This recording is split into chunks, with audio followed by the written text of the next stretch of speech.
Hey, Joe. Hi, Jade. We are at your favorite place on earth. We are at Disney World. Specifically, we are at the Disney Swan Resort. Does not look like a swan to me when I look behind me. It looks more like a koi.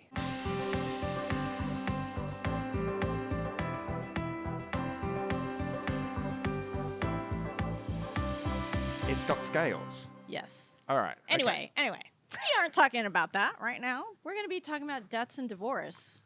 A really fun topic to talk about at Disney World. Well, people do get into debt probably going to Disney, so probably... Maybe.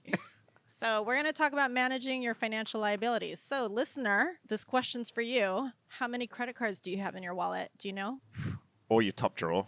Or your top drawer, because I have a lot in my top drawer. How about your spouse? Do you know how many credit cards they have in their wallet or their purse?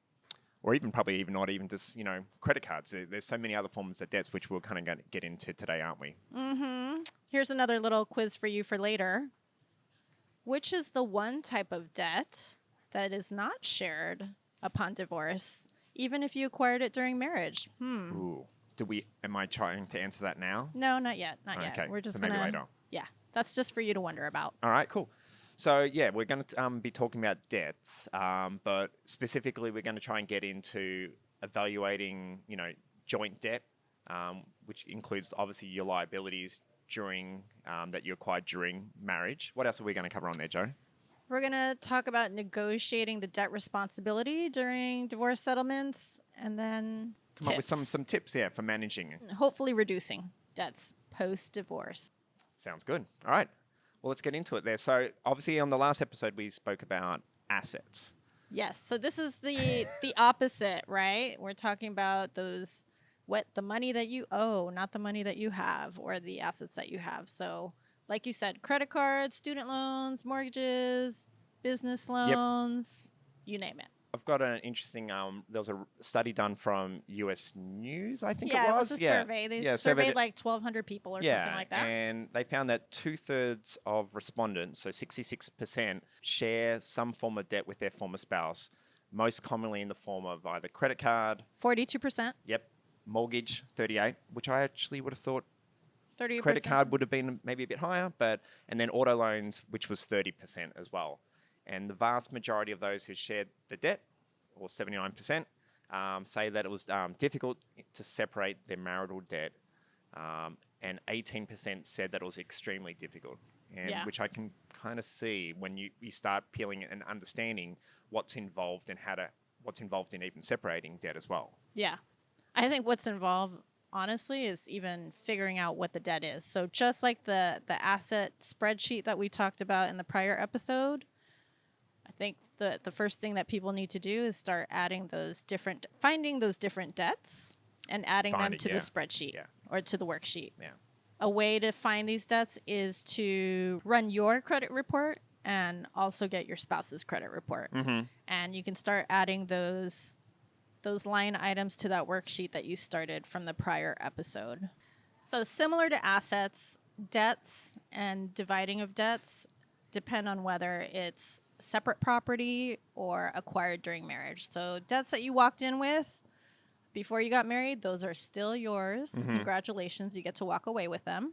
But debts acquired during marriage, with the exception of the one I'm going to tell you about later, those are meant for you to split and negotiate. Joe, I know we've also spoken about earlier about, community property estates. Does it differ where you are and what state you are? So just like assets, there's the community property 50-50 states, and then the equitable states where it's quote unquote fair. Mm-hmm. Right? So not necessarily 50-50, but does need to be split. But I think the main point I wanted to make here is that any debt you had before marriage is still yours. Any debt during marriage, except for that secret one we'll tell you about in a minute, needs to be split. So, quiz answer. Yep. Which debt acquired even during marriage do you not share upon divorce? That's a good one. I actually don't know. Student loan debt. Oh, so typically Why is that? college, master's degrees, doctorate degrees, they are not shared because I guess the government views that, or the law views that, as only that person that got that higher education benefits Okay. from that. So the person that took on the loan to get that higher education has to keep the loan. I think that makes rational sense, logical sense. But when we start looking at debts, what other things are we looking at there? So, you mentioned about like coming up with like running your credit report. That's an important one. I think also there's going to be debts maybe that you're not aware of potentially as well.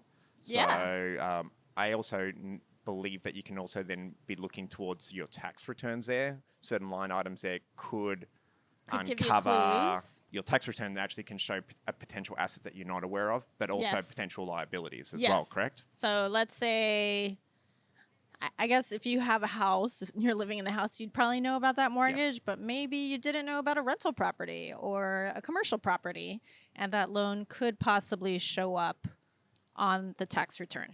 In terms of things that you can do while you're divorcing and once you're divorced, you could go through each of those debts that you found on your credit report and quickly remove your spouse as an authorized user on any of your debts. So let's say you added your spouse to your favorite Amex card. I feel like Amex should pay me. I keep dropping You are their plugging name. them. You have got a lot of points. They are I not will our admit. sponsor. Let's just say that officially. But if they wanted to be, they could get in touch with me. Anyway, remove your spouse as an authorized signer. So And why is that important?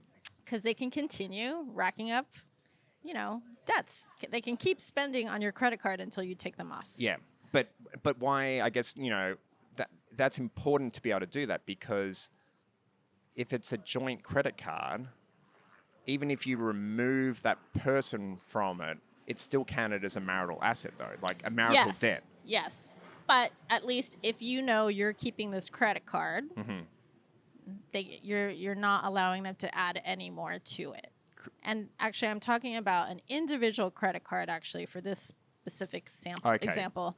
Your credit card that you've added, your spouse is an authorized signer. For actual joint credit cards, you can call your creditor, and you may have to reapply again, possibly as an individual person, to make sure that you can get approved on your own without your joint, without sharing the credit with your spouse. Yeah. The reason why it's important to kind of remove that other person from a loan, whether it be a mortgage or an auto loan, is you're still liable if someone's not going to make that payment, correct? Yes.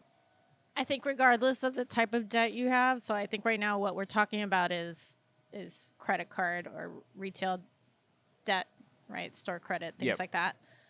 Regardless of what's going on during the negotiations and even afterwards, it's really vital that you continue to make the payments.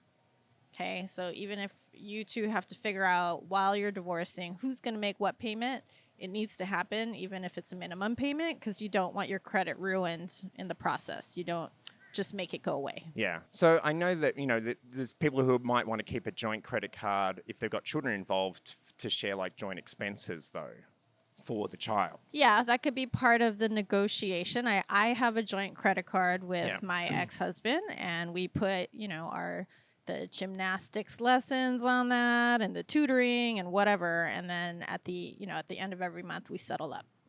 But that can also present a problem, though. You've got to have, I guess, confidence that your partner or your ex-partner has the ability to make those payments, because if they don't make the payments, it's also going to affect your credit as well, though. Well, or the payment falls on you, right? So Correct. I'm the one with the mental load to remind him every month, hey, pay me this. So if he doesn't pay on time, I've got to pay, right? So this is not a setup for everybody, but it's a setup potentially for some couples. And then I know that mortgages was the second largest shared debt, right, from earlier. So there's a lot of ways to either continue sharing that or not, right? So sometimes couples can buy each other out, and then the person that is keeping the house keeps the mortgage. There's different things that you can do. We're probably going to go into another episode, but some examples are, there are some mortgages that you are allowed to remove one joint owner of the mortgage, I guess, from it, but depends on the mortgage and it depends on the mortgage company. Mm-hmm. So that's one way to do it. And that's if one spouse can afford to take it on themselves. Yep. Right? Other ways are, it's very customized where the spouses can agree to both still be on the mortgage and both make the payments, perhaps as part of alimony for one of them. Or another example is both people stay on the mortgage, but one spouse is responsible for all the payments. Yep. And if the decree is written in a certain way, the other spouse that is still on the mortgage but not paying anymore because they're not keeping the house, it will not exclude them or hurt them in terms of trying to apply for a new mortgage for themselves. But it needs to be written in a very special way in the decree so that it's obvious that when they apply for a new mortgage that they're not liable for the one that they're sharing for the house. Because there can be a benefit for keeping your ex-spouse on even in a small percentage now, can't there? For like... Yes. For example, if you're keeping both spouses on the house as owners of the house and on the mortgage, and let's say the couple agrees to sell the house within 3 years or something like that, if the spouse that has no rights to it stays as a minority owner, even 1%, let's say, they can still potentially have that capital gains exclusion, that $250,000 each on it, if the house is sold within a certain time. Yeah, which can be huge then, yeah? Mm-hmm.